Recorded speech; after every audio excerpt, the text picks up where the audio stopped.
Today is May 25th, 2021, and my guest is journalist and author Sebastian Junger.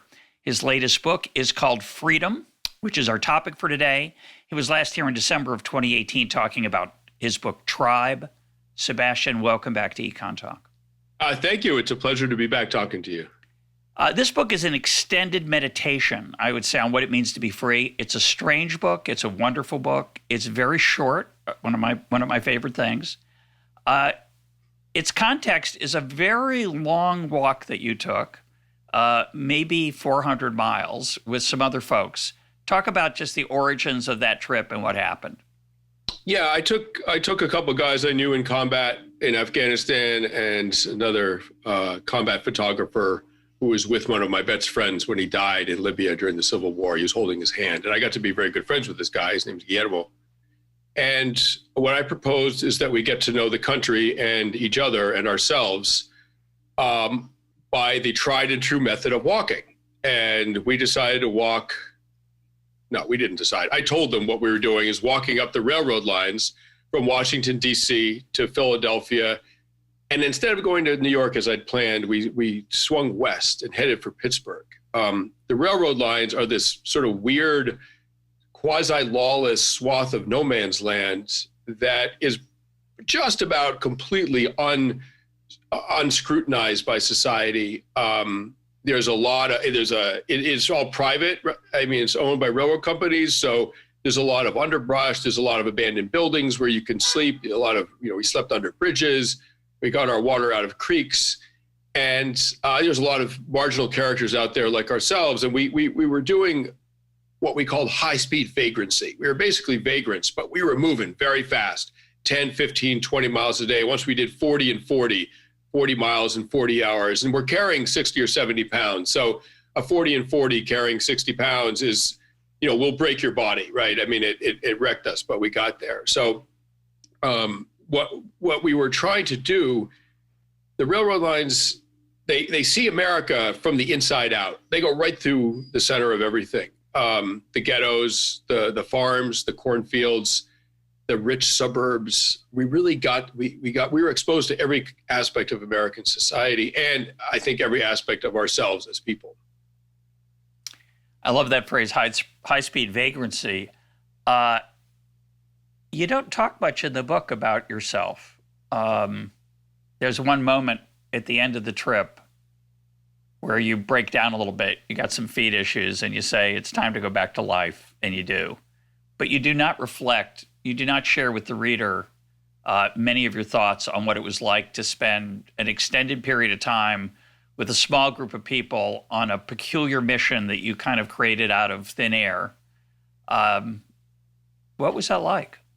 Well, yeah, I mean, I explained how to build a fire in the rain and how to hide from the cops. The cops had a helicopter looking for us at one point. Some guy started shooting at us in Pennsylvania. And so what I said was, when that happened, for example, the bullets were going over our heads. We'd all been in combat. It had the predictable reaction, in us. And I said, one of us grabbed the machete and tried to circle around the shooter and come up behind him.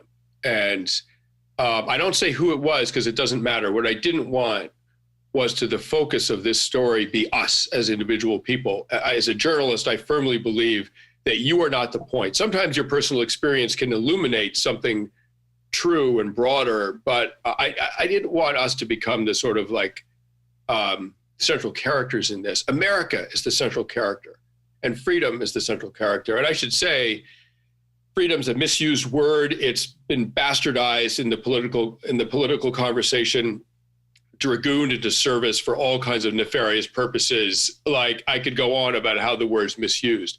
What I wanted to do was actually have a real conversation about what it really means. And it is not, just to get this out of the way.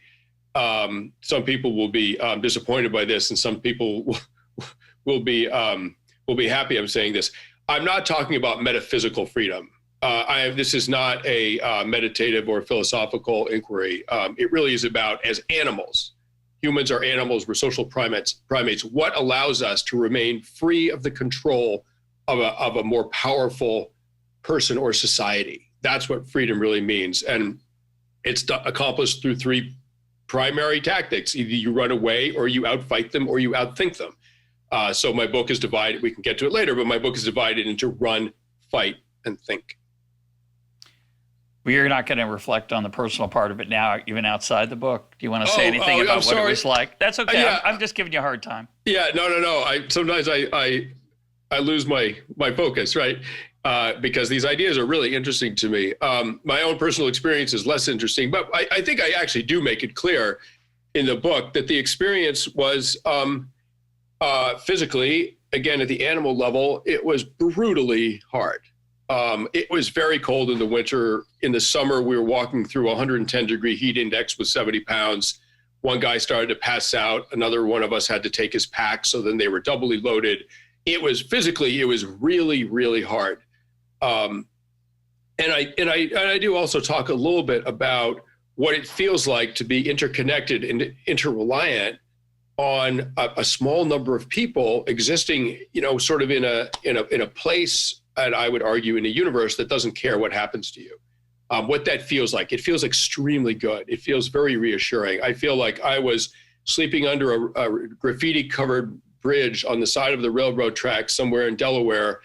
I feel like with my brothers and my dog, I feel like felt more secure, more metaphysically safe than in my nice, comfortable bedroom back home. That's the irony. That's the irony of hardship, is it sometimes creates a situation that actually feels safer than what we call safety. You mentioned the machete. That was your only, I think, tool for defense. Is that correct? You had no guns. No, we had no guns. We had my faithful dog, Daisy, a 50-pound mixed breed. Very sweet, very, very sweet girl. But from the outside, I think she looked kind of scary to some people. I had some bear spray. That's like, how old is it now? 15 years old. I don't even know if it still works, but we had it. And we each had a knife. And then there was a machete that we kept, as I say in the book, somewhere central, like we all knew where it was. And we slept with we had precautions at night. We slept with the things that we would need on us so that we could just get out of our sleeping bags, dive our feet into our boots, and run away in the darkness, and we'd be all right. I had a headlamp around my neck as a kind of necklace. I had a map in my back pocket. I slept dressed. Whatever. We slept with the stuff we could have gotten by with if need be. So which meant we wouldn't have to put up a fight at our campsite if we were somehow attacked, or if the police came. Did you have a goal besides any kind of goal? Or was it just an experience? I mean, like you wanted to get to a certain place maybe, but did you have a more, some kind of something you wanted to achieve, experience, or was it just a walk with your buddies? The point of the experience was to have the experience. I didn't know I was going to use this material in a book.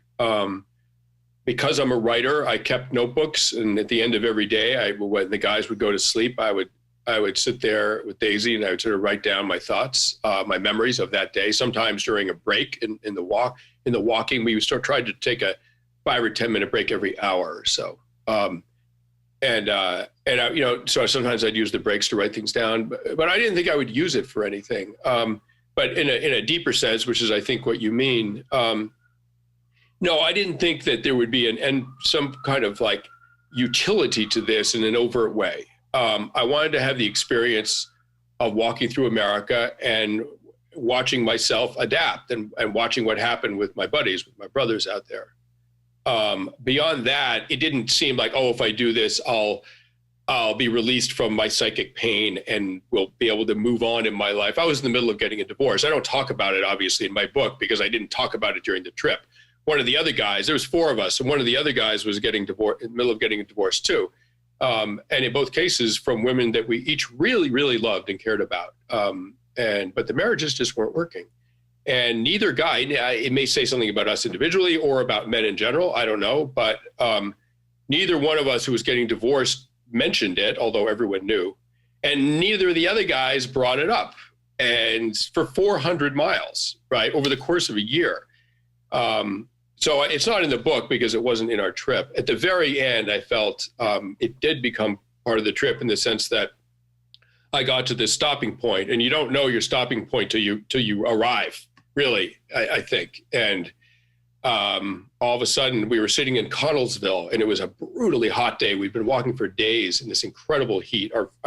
We basically boiled our feet in our boots, and it's awful what happens to your skin and tissue in high heat when you're walking like that with a heavy weight. And we limped into Connellsville, and Connellsville is very, very poor. It used to be like a pretty prosperous industrial town when the steel mills were running, and no longer. And it's so poor that, people don't even have backyard swimming pools. They bathe, they take the heat, they take off the heat downtown in the river that flows right through the industrial heart of Connellsville. They sort of wade into the river with all these old factories and old bridges around them. They wade into the river to get cool. And it's so ancient. And so that's where we were with the people of Connellsville, trying to get away from the heat. And my feet didn't work. And I just thought, all of a sudden I realized, this is the end of the trip. Like, I don't need to go further. It's probably not good to go further. Now the new trip begins, which is returning to my life and resolving some of the issues that have arisen in the last years. And I did. I'm remarried. I have two beautiful little girls, age 4 and age 1.5. Like, I don't know if that walk was part of it, but something landed me here in a very good place. Yeah, it was like a deep breath. Kind of cool. I'm writing a book on decision making, and recently wrote the following line: "Grit and perseverance are overrated." I obviously, they can be underrated at times, but there is a sense in which I think we're taught as children by our parents, never give up. Yeah. I think that's really bad advice as a rule. There are many things you should give up and change and start over and say it's time to move on. But I'm curious, when you started on your trip, did you have an idea of when you would stop it?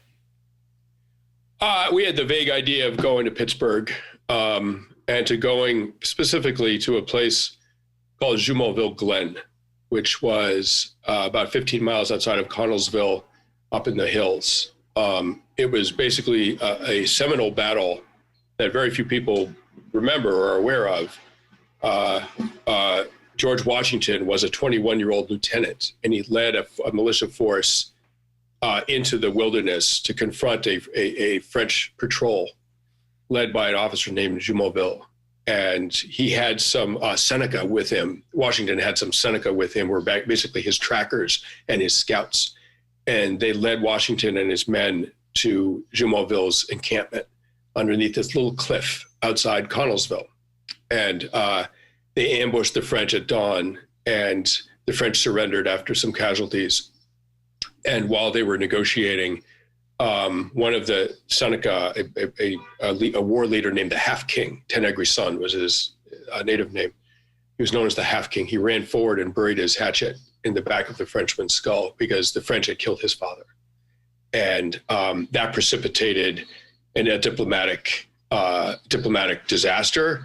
The French sent reinforcements to to Western Pennsylvania, which precipitated the English to do the same thing. It culminated in Braddock's defeat, this infamous military catastrophe for the British in the Pennsylvania wilderness.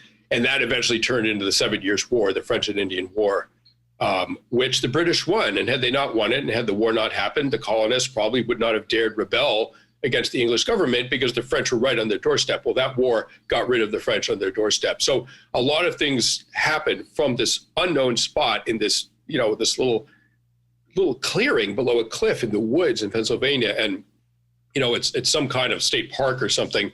And we wanted to sleep there. We wanted to creep in at night, just like Washington had done, and lay out our sleeping bags and go to sleep in Jumonville Glen and then get out of there before they opened the park up. And, it's possible no one has slept there literally since the French in 1756, I think it was, or 54.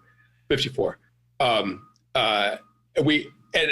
I am on the banks of the Youghiogheny River with my feet just in shreds, and all of the men just brutally tired. And we were a mess. And I just thought, you know what? We don't need to do that. That's what got us. That was the thing we were headed for. But you don't need to arrive at the place you're headed. as long as you make your way in that direction in such a way that you that's healthy and strengthening and illuminating. Yeah. We're going to talk about freedom in a minute for those of you listening at home. But last question about this, I was going to say ordeal, but obviously it was, like many things that are difficult, there was, I'm sure, an exhilarating component. Were there rules for the group? I know there were. Talk about what they were. Yeah, I mean, everyone had to participate in the tasks that had to be done to get us through every day. You had to walk. You couldn't just sit down and say, I'm tired now. I don't care if you're tired. I mean, if your body's still functioning, you have to keep walking. And if you want me to take your pack, I'll take your pack. But you don't have the choice to not, you don't have the right to be tired out here because we're all depending on you. And there was some, importance to that. I mean, the police were looking for us. There were some definitely bad characters in some areas. The trains were a dangerous environment. We just had, we had to stay like squared away in every military sense, like a functioning unit. We needed to pump clean water so we could drink. We had to cook our food, gather firewood.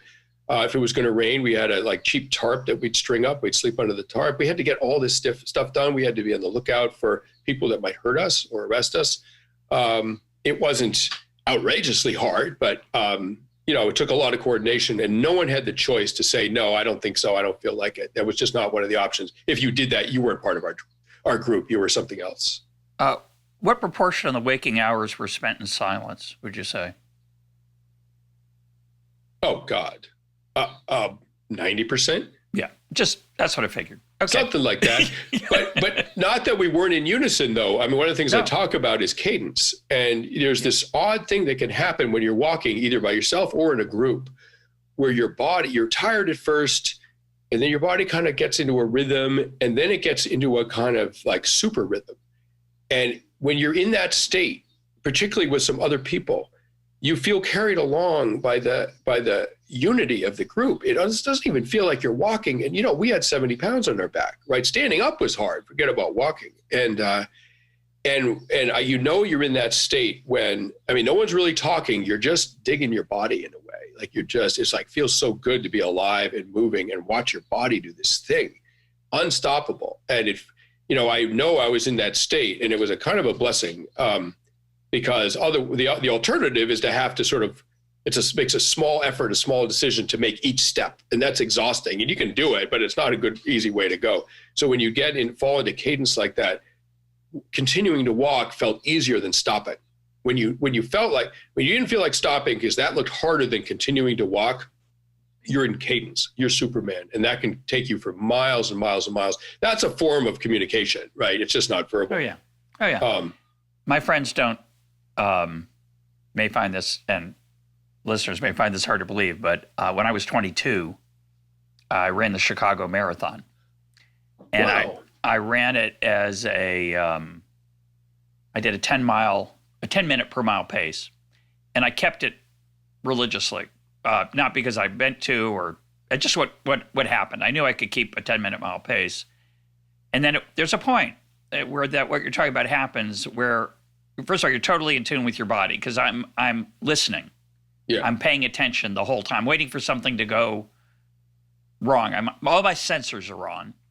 And a sort of, as you mentioned in the book, a hypnotic thing happens where you're in some kind of altered state. You mentioned the hypnotic nature of it. It's a bit trance-like, and you realize I could do this forever. Now, it's not true, but right. But you feel like you can, and as you say, you're buoyed along, and time no longer passes the way it does in normal life. You're not going, oh, how much longer till the next, right. water station? How much? You just go. Sweet thing, very sweet thing. It's amazing, and it's a very common experience. And so clearly, mobility was very important in our human evolution. And if we could insulate ourselves from the effort of mobility, so much the better. Because the first thing that gives up is the brain, unless you're a really trained athlete. I mean, you can tell a trained athlete because their body will fail before their brain decides to back off the pace. And, I was a very competitive athlete when I was young. I ran marathons. I ran the mile in college. when I was younger, I ran a 4:12, which is a pretty decent mile. But yes, it is. Thank you. But you need to be willing to sacrifice your body to every end, and it takes a lot of training for your mind to do that. So for me, this sort of task of walking sort of came naturally because I've been doing this sort of thing my whole life.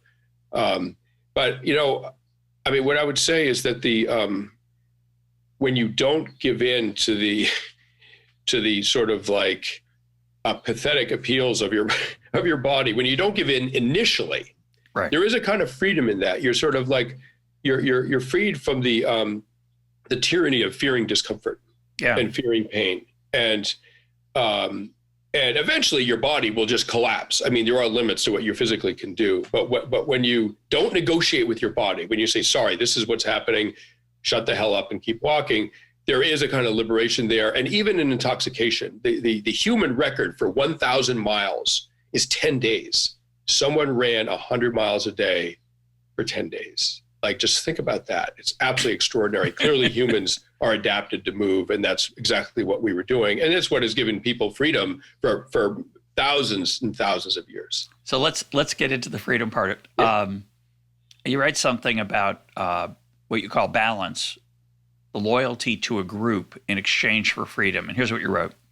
That balancing act, a great freedom through an even greater loyalty, can be hard for people who have never been under serious threat to understand. Marginal groups, such as motorcycle clubs and street gangs, are drawn from threatened populations, however, so sacrifices make intuitive sense. And because these groups can be left very easily, authority tends to be bestowed from below rather than imposed from above. It's hard to be abusive or impose your will on someone who is there voluntarily. In that sense, there is no real authority in marginal groups. There is mostly leadership by example and decision by consensus. Yeah, so one of the groups that I looked at was, and we can talk about our human evolution and what life was like in our evolutionary past in small groups of 40, 50 people. We can do that. But for a contemporary example, I looked at a group called the Vice Lords. They were a street gang in Chicago, in the section of Chicago that maybe still is, but certainly in the 60s was very violent. It's African-American population, a lot of violence, a lot of murder, a lot of crime. And if you were a young African-American male in that area and you weren't affiliated with a gang, you were in a lot of danger from gangs, right? I mean, the individual doesn't stand a chance against a group, right? So the adaptive, the logical thing to do if you're a young man in that environment is join a gang. And the Vice Lords were formed to protect themselves against other established gangs that threatened people young men in this area. And so it was very simple. The ultimate definition of a Vice Lord, after you'd passed the rather painful initiation, the ultimate definition was that if another Vice Lord was in a fight, no matter how bad the odds were, you ran towards him and helped him. And if you ran the other way and saved yourself, you just weren't a Vice Lord, right? That was the definition of being a Vice Lord. And in that case, they had a solution for that. They was like, okay, you're not one of us. Well, this is what happens. They wouldn't beat him up. They wouldn't hurt him. They would just put him in the back of a car and they drive him into the center of territory controlled by a violent rival gang. And they just push him out of the car. Like, all right, you're on your own. You don't want to be part of this group? Fine. You're on your own. So, the point is that our safety, I mean, our certainly our wealth, our comfort, and ultimately our safety, our ability to survive in the world comes from our affiliation with a group. Humans don't survive alone in nature. They die immediately. And humans that are alone facing a larger group are overwhelmed almost immediately. But what you can do in a group is not only survive, but dominate, which clearly humans have done in the natural world. And that means that in the solidarity of this group, you have the potential to be freed from the oppression of another group, right? But you are not freed from the norms of the group that you're depending on. You cannot have it all. And so one of the, as sort of freedom goes up, danger goes up. And then because you're in danger, you have to affiliate with other people. And then your freedom goes down because you're part of that new group. And I saw that, very clearly, that's what happened along the American frontier. We walked in Pennsylvania along the Juniata River. So some of the rivers carved gaps through the mountains as the mountains rose up. And those gaps became Indian trails, because obviously it's easier to go through a river gap than around this long mountain. Some of the mountain ridges there are 200 miles long. Extraordinary geologic features. And so the Indian trails, then when the settlers came, settlers' roads were laid there, and then the railroad tracks were laid on the settlers' roads. So what we were walking, an ancient thoroughfare through Pennsylvania. The Juniata River is the only east-west trending river in the whole state. So when the settlers came in the 1700s, the Juniata became this sort of like throughway for people fleeing the colonies, fleeing for economic reasons, political reasons, didn't like to be told what to do, didn't want to go to church every Sunday, whatever. They wanted to be self-defining for whatever reason. And so they went into the wilderness, what was called Indian Territory. Well, the Indians didn't like that very much, of course. And so it was a very, very bloody, on both sides, very bloody time, very, very violent time. And so what they found was that they're completely free in this amazing wilderness. But to survive, the settlers needed to be part of a kind of mutual defense pact where when there were Indian raids on the frontier, that they all rushed to the stockade. Literally, there'd be a stockade in some central location. They'd rush to the stockade and defend it to the last man, the last woman. And everyone was expected to participate in this group defense, everybody, even the children. At the very least, children can carry buckets of water to the wounded, or buckets of water to when the roofs are set on fire by flaming arrows, like the children can put that, whatever. But the real obligation to fight was on the adult males, and adult meant 14 and up. If you did not, forget about if you refuse to fight, forget about it. Your life in that community is completely over. But if you didn't even carry a rifle, a scalping knife, and a tomahawk at all times, even during times of peace, if you weren't constantly armed and prepared to fight, you were not part of the community, and you were mocked, and you were shunned, and you were cast out. And so is that freedom? No, of course it's not. But that was necessitated by the circumstances that in a larger context were quite free of government oversight. There's this tension I always think about, which related to the kind you're talking about, which is that when you come into the world as a child, as an infant, you are helpless. You rely on your parents or friends or family to sustain you. You don't like it. As we get older, as we reach adolescence, certainly we want to be free of our parents. We're tired of being told what to do.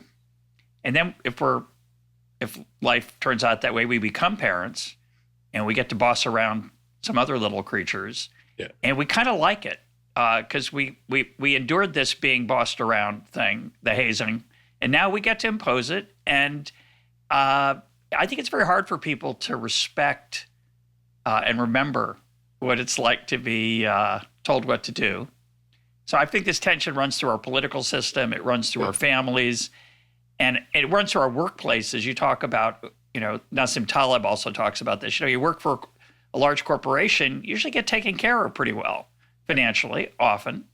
And then there's all these restrictions on how you dress and how you act and what you do with your time. And you got to work for a living in a particular way. It's not just of course you have to work for a living, but you have to work in a particular way within an organization. What do you think of all that? Well, it's the ancient deal. There's no society in the world that does not inform its individuals that there are rules that have to be obeyed. And if you violate them, we have sanctions against you. And sometimes those sanctions can include death. And, we live in a democratic society, and our human rights, our individual rights are written into the Constitution, the Bill of Rights, and guaranteed by law, although sometimes we fall down on that. But there's an attempt to maximize people's autonomy within our society, right? Yeah, and by historical standards, it's pretty extraordinary. Yeah, exactly. But that does not mean that you can say, well, I'm a free person. I just prefer to drive on the left-hand side of the road. You know what? I'm just going to do that. And this red light thing, I don't know. I'm in a hurry. I'm just not. You don't have the right to do that. Your freedom does not include the freedom to put others at risk. And that's that is every society's prerogative to say the safety and the welfare of the collective, of the group, is more important than your individual rights if it comes down to an either or choice. And, there's a point where the government can seem petty and overweening and over controlling. And at that point, people sort of throw off the chains of tyranny and say, I'm not wearing a mask, or whatever it may be, or I'm not stopping at red lights.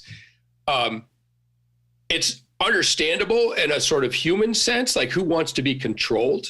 But it is part of the deal of being part of the society that you get an awful lot from. And if you don't like it, of course, there's the courts, there's elections, there's a legislature. There are ways to change things that you find onerous. But simply rejecting the authority of society to tell you what to do isn't one of them. I say in the book, it's thinking you owe nothing to society is what you owe is a matter of debate, and we can talk about that. But the idea that you owe nothing is literally infantile.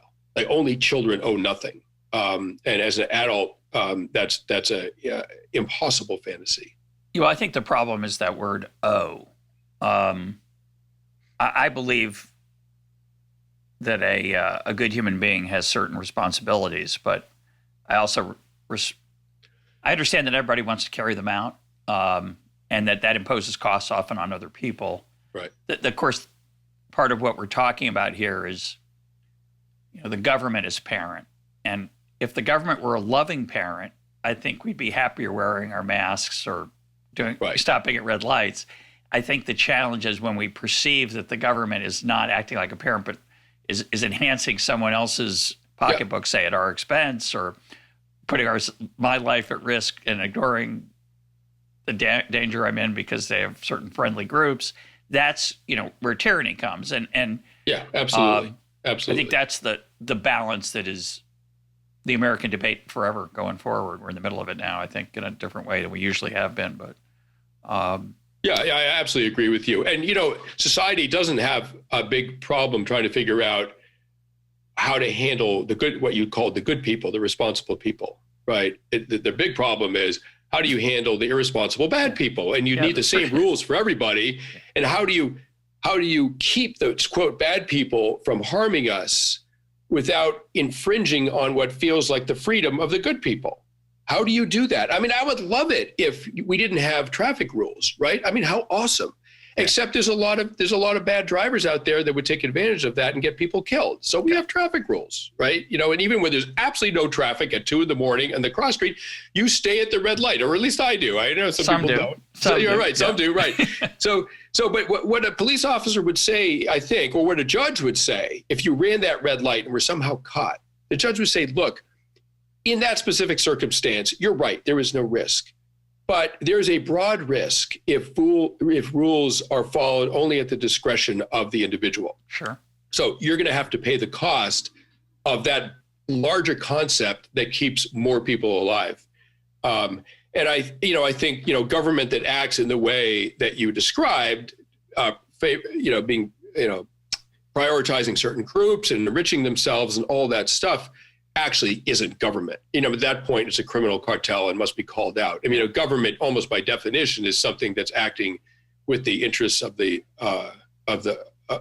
community, of the society foremost. Well, at least it matters of life and death. Where you have some degree of unanimity, I think that's certainly the case. Yeah. You contrast the freedom of the hunter-gatherer with the security but servitude of the farmer. Talk about that. Yeah, there was a point about 10,000 years ago when this human evolution, not evolution, but human society was at a huge crossroads. Some people started planting grains and staying in one place and harvesting grains, and grains can be accumulated, right? You don't have to eat them all at once. Meat, if you don't have refrigeration, you kill something, you got to eat it right then and there. Maybe you can dry it and you can preserve it for a little while, but grains can be stored in massive quantities and effectively are the first accumulation of wealth. And they happen in a context where the community stays in one spot. Once you've picked all the rocks out of the field and dug irrigation ditches and et cetera, you can't really leave there, right? And that means that a a powerful person can tyrannize you because you don't have the choice of leaving. You're stuck in the ground, right? And you can be forced to pay taxes. The third son can be forced into military duty. What have you? All of these things, all of these ills of the sort of modern state that dominates the decisions that individuals would rather make freely. Not everyone did that. There were a lot of peoples that remained nomadic, and they were pastoralists with herds of sheep or cattle, or they were hunter-gatherers. Of course, the great era of hunter-gatherers in our human story started to come to an end around 10,000 years ago. And so what's really interesting is to look at the relationship between these two societies. Hunter-gatherers, because they don't accumulate wealth, are very, very hard to tyrannize. I mean, if there's a leader that's simply being abusive of their authority, there's a lot of anthropological data that those people were simply killed. And if you couldn't kill them, you could always leave. I mean, the thing about being a hunter-gatherer or a pastoralist is you're carrying with you all of the things you need to survive. You can't carry a wheat field with you, but you can take your sheep and goats. You can take your bow and arrow and hunt. And when you give the individual the opportunity to protest bad leadership, abusive leadership, exploitative leadership by simply leaving, that has the effect of, or you give them the choice of simply killing the bad leader. That has the effects of making leadership accountable to the group. And so, if you look at the relationship between these groups, the agriculturalists, they were wealthier. Very quickly, they were wealthier, but they had a strange insecurity about themselves, and in my opinion, and the nomads were susceptible to an enormous amount of romanticizing. And we still do this in this society. I mean, the sort of like the figure on the motorcycle, sort of motorcycle outlaw, is a romantic figure at times in American cinema. The Comanche on the horseback. These figures of freedom usually are highly mobile. That's a very romantic idea. So in northern Iran, near the beginning of human agriculture, but also on the edge of these vast eastern steppes that were home to these very mobile nomads and very warlike people, the Yomut. They were a nomadic tribe. They had this saying about the agriculturalists. They said, it was a song. They said, I do not have a grist mill. I do not have a mill with willow trees. I have a horse and quirt, like a whip. I have a horse and quirt. I will kill you and go. And, the arrogance, the sense of superiority, right, by the warrior on horseback compared to the hardworking agriculturalist who's toiling away, who has, can accumulate wealth and security and safety, but at the end of the day, they're not self-defining. And then if you look, finally, I'll finish with this. If you look at the biblical tale of Cain and Abel, you have this sort of ancient schism in humanity. Cain was the agriculturalist. He had the fields, and Abel was the pastoralist. He had the flocks of sheep up in the high meadows, and he moved around. And when it came time to make a sacrifice to God, Abel was able to sacrifice a fat sheep. And Cain, all he could do was offer vegetables. And it enraged Cain. And he killed his brother. And there you see the security of the agriculturalist's life, but the envy that they look at a free person with. I mean, you have it encapsulated in that ancient story of Cain and Abel. I want to recommend past EconTalk guest Yoram Hazony has a remarkable book called The Philosophy of Hebrew Scripture. And one of the chapters in that book is the shepherd versus the farmer in the Bible, and how Cain and Abel is just one example of where God seems to prefer the shepherd. Cain makes his offering, and God says, and he takes Abel's. And Cain's rage really comes from the rejection of his sacrifice. And of course, The Israelites are shepherds outside of Egypt. They're in Goshen. The Egyptians are dependent on the Nile and its irrigating of their fields. They're stable, physically stable, but ironically, they feel vulnerable to the Israelites, even though they're smaller, and they don't like that they're shepherds. They don't. It's not their thing. Anyway, it's a fascinating chapter. The book's fascinating. I recommend anybody who's interested in it. But let's move on to violence and fight. The very, very interesting part of the book. Incredible observations about human violence and fighting. Let's start with the fact that size is not decisive in one-on-one battle in humans the way it is often with animals. Talk about that. It's really seemingly unimportant insight, but actually I think quite profound. Yeah, and let me, if I may, let me just back up for a moment to explain why fighting is so important. So the word, the English word freedom comes from the Middle German Vridom, V-R-I-D-O-M. And Vridom meant beloved. So the idea was that the people that you considered free, that you assigned freedom to, autonomy to, could not kill on a whim, you could not torture, you could not enslave. It was the people that were beloved to you, your tribe, your clan, your community, that was not eligible for all this abuse. Everybody else was. All outsiders, all foreigners were eligible, did not have human rights. They weren't even in some ways considered human. And they could be enslaved, they could be abused, they could be massacred, whatever. It didn't matter. It was, you could do that to them, not to your own beloved. And those were the people who had freedom, right? So clearly the ability to defend your community stemmed in, was core to the idea that you could remain free. And as an example, an outrageous example, was the Yamnaya, who were a very warlike pastoralist people from the Russian steppe, near where the Yomut were from, that went into battle on horse-drawn chariots swinging battle axes.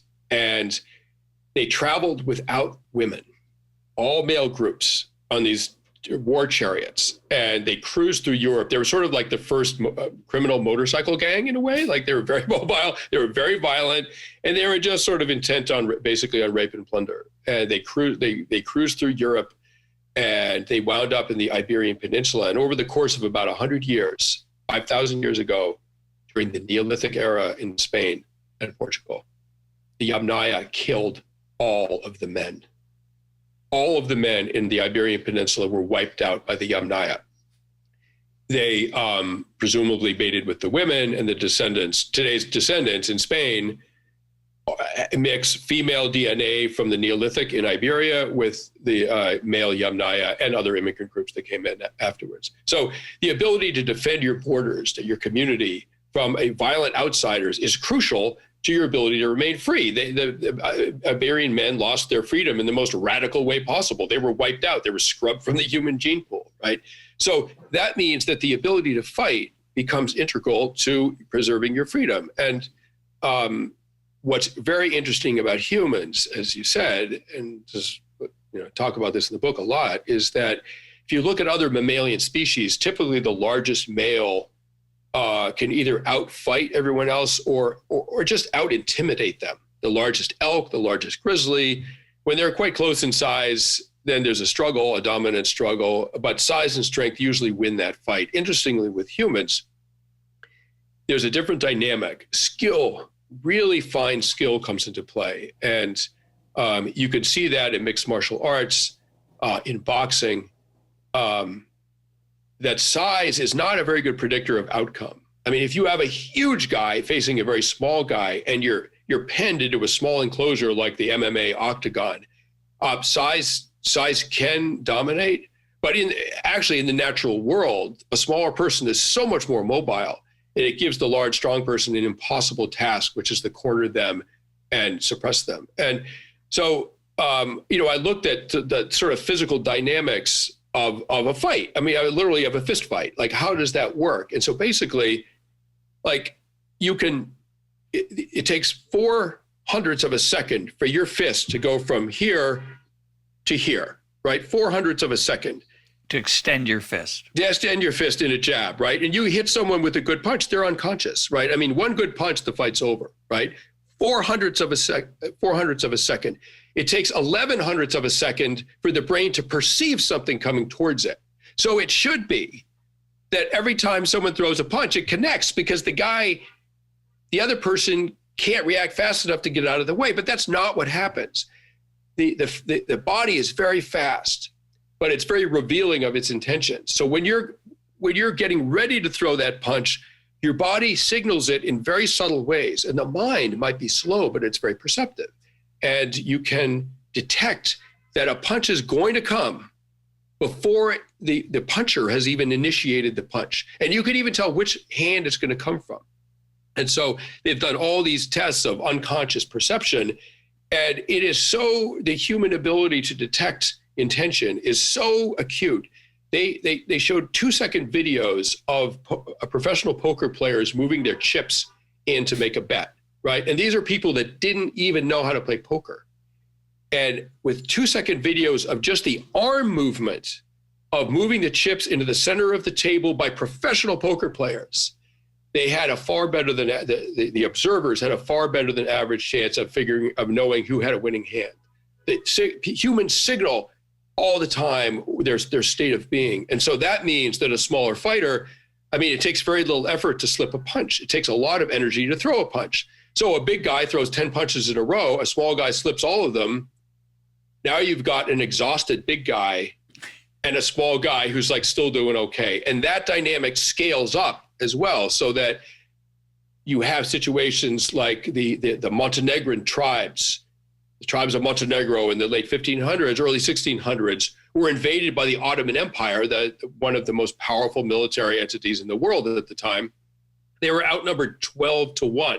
The Montenegrins were outnumbered 12-1. They had no artillery. They had no cavalry. And every time the Ottomans came in, they got annihilated by the Montenegrins. And then finally, just look at what's happening in Afghanistan. The greatest military power ever in history has been fought to a standstill, not defeated, but fought to a standstill by a group of fighters, the Taliban, who have no tanks, no artillery, no air force. A lot of them don't even have boots. The smaller guy or the smaller insurgency just has to not lose long enough for the big entity to give up. And if that were not so, the world would be dominated by these massive megastates, basically fascist megastates that controlled every aspect of every society. And that's not what the world looks like. The fact that the Taliban can win, that the Montenegrins can win, also meant that the Americans could win against the British Empire 200 some years ago. It allows for the possibility of a society to be self-defining and what we call free. Yeah, it's the role you talk about. Tactics obviously is one way of talking about skill, the ability to slip a punch, being a primitive micro level of tactic. Of course, the feint, F-E-I-N-T, the fake punch can deceive the brain of the recipient and allow for those perceptions to fail you, to actually put you in danger. And of course, that happens at a national level and an insurgency as well. Right. You talk about the insurgency in Ireland over such a very long period of time. In some dimension, they shouldn't have won, right? They were the inferior, smaller, less armed force. In fact, I was talking about this recently. You can think of a number of examples where the British, despite their being the greatest army in history at the time, couldn't use their military dominance to achieve an end. Perhaps they didn't have the heart for it. Perhaps their soldiers didn't have the heart for it. It's I think, a complicated question, but the slow dispersal of the British Empire in the United States, in Ireland, in India, in Palestine, it's an interesting evolution of their might, and yet their inability to impose their will on people that aren't in England. They're pretty good at England, but outside of England, had a great run, but it didn't last. Yeah, I mean, in Ireland in 1916, the Easter Rising, I mean, the Irish rebels were a bunch of farmers and intellectuals and poets, and I mean, they were fighting the Brits with shotguns and at times. And the British Empire was, one of the dominant forces in the world, was 50 miles off the Irish coast. It wasn't like they were fighting in Samoa, right? There were no logistical problems really. Like no supply chain. Yeah. Right. Right. I mean, the British had controlled Ireland since, I think, 1100 or something I can't remember the dates exactly, but for an awfully long time, almost 1,000 years. So, and the initial battle the Easter Rising didn't work. The Irish were, within a week, the rebellion was put down and the leaders were executed for treason. There was one female leader who was condemned to death by firing squad, and they did not shoot her because they were fearful of the political ramifications of executing a woman, which is part of the more complex game that gets played within a society around the issue of rights and freedom. So, basically, the first tactic to maintain your autonomy is to run away from your oppressor. The Apache did that very successfully. In the Southwest of America, there were the Pueblo tribes that were, agriculturalists. They were rooted in place. They're very wealthy. The Spanish rolled them immediately, right? They didn't have a chance. The Apache remained free and autonomous for, another 300 years till 1886. The last of them were rounded up, and almost within my grandmother's lifetime. They did that through mobility, right? But if you can't outrun them, you're going to have to outfight them. And if you can't outfight them, you're going to have to outthink them. And think is the last chapter of my last section of my book. And one of the very powerful strategies that insurgencies like the Easter Rising, the labor movement, initiatives like that, one of the most powerful strategies they have is to make sure to incorporate women into their efforts. For a couple of interesting reasons. One is that women's social networks tend to be more lateral than hierarchical. A hierarchical system is very, very useful. It's incredible when you're trying to get people to run into machine gun fire. You don't want them debating like, well, should I do this or not? You're part of a hierarchy. I'm sorry. You're in the middle of a hierarchy. You're at the bottom and you get the benefit of being in the hierarchy, but once in a while, you're going to have to charge machine guns, right? And that's a very important thing to have elements of a society that are willing to risk their lives for the entity, right? But women sort of don't. I mean, they could be absolutely part of a hierarchy, but women also have this ability among themselves to have a kind of lateral, non-hierarchical organization, which is very hard for intelligence services to penetrate. You can't take out one leader and cripple the whole thing. It's a spider web of social relations, and so they're very, very useful in planning things in secret. And the other great asset of having women, and it's sort of horrible to say it, but I mean, of course, women individually are at high risk of violence with domestic partners. I mean, we all know this. But in terms of mass demonstrations in public, in the streets, even hardcore dictators like Saddam Hussein are more reluctant to machine gun a group of women in the street than a group of men. You get a mob of men in the street that's like, sort of begging for, demanding the overthrow of the regime, and using violence against them does not have high sanctions. You use that same kind of violence against a 1,000 women massed in the street, and there can be severe repercussions. And so just to finish, in the mill strikes in Lawrence, Massachusetts in 1912, the mill strikers protesting terrible conditions finally put women on the front line. And the police, these young guys, National Guard with their bayonets fixed, were confronting women with their fixed bayonets, and they didn't know what to do. And one police captain said in frustration and despair, one good cop can handle 10 men, but it takes 10 cops to handle one woman. And that sort of tipped the balance and the dynamic on the ground in the streets of the Lawrence mill strikes.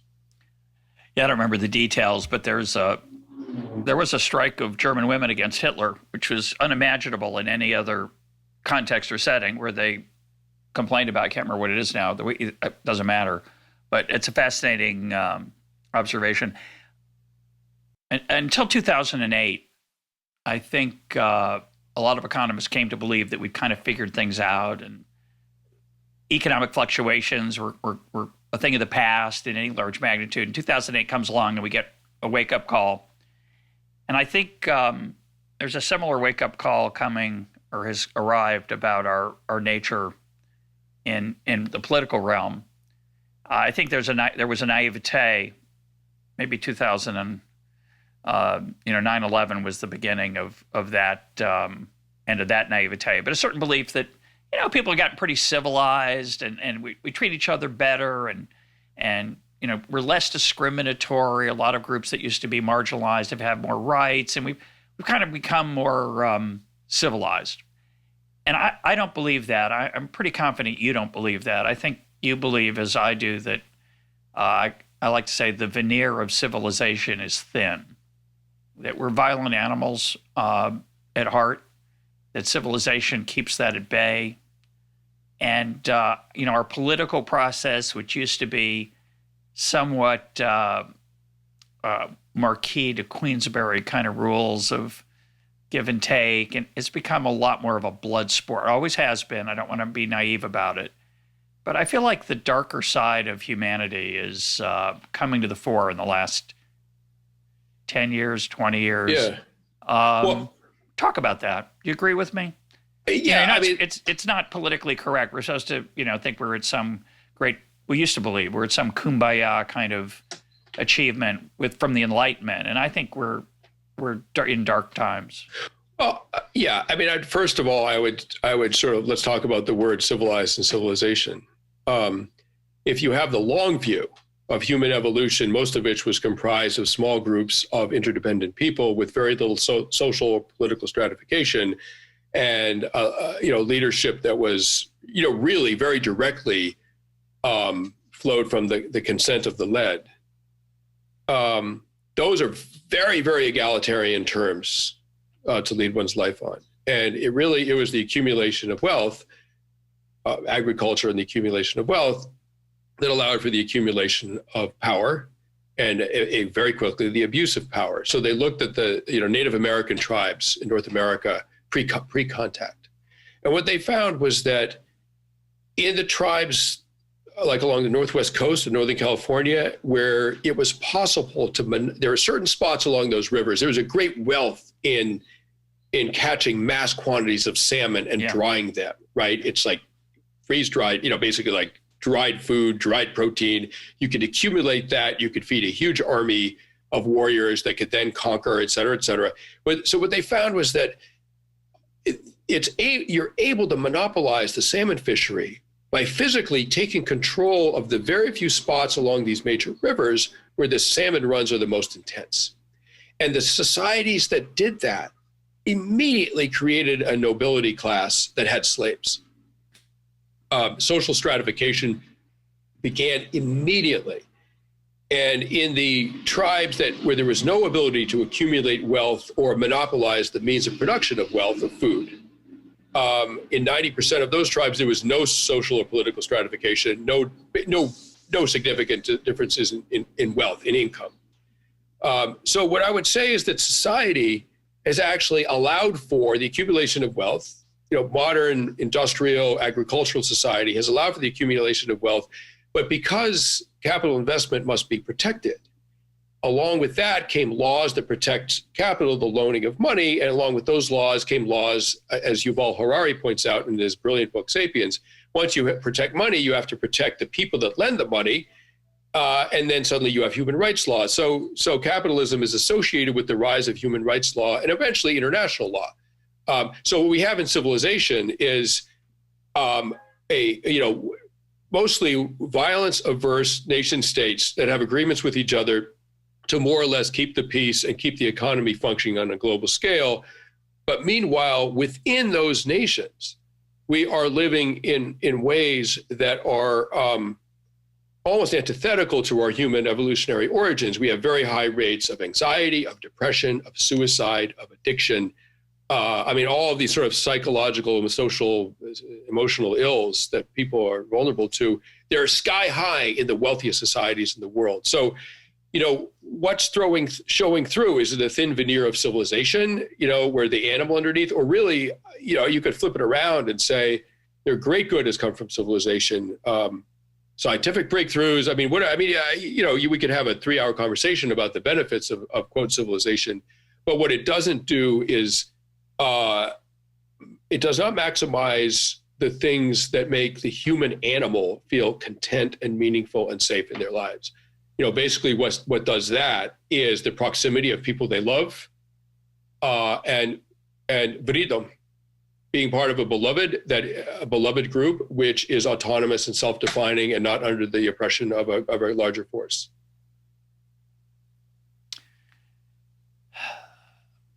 My guest today has been Sebastian Junger. His book is Freedom. Sebastian, thanks for being part of EconTalk. I really enjoyed it. Thank you so much for having me on.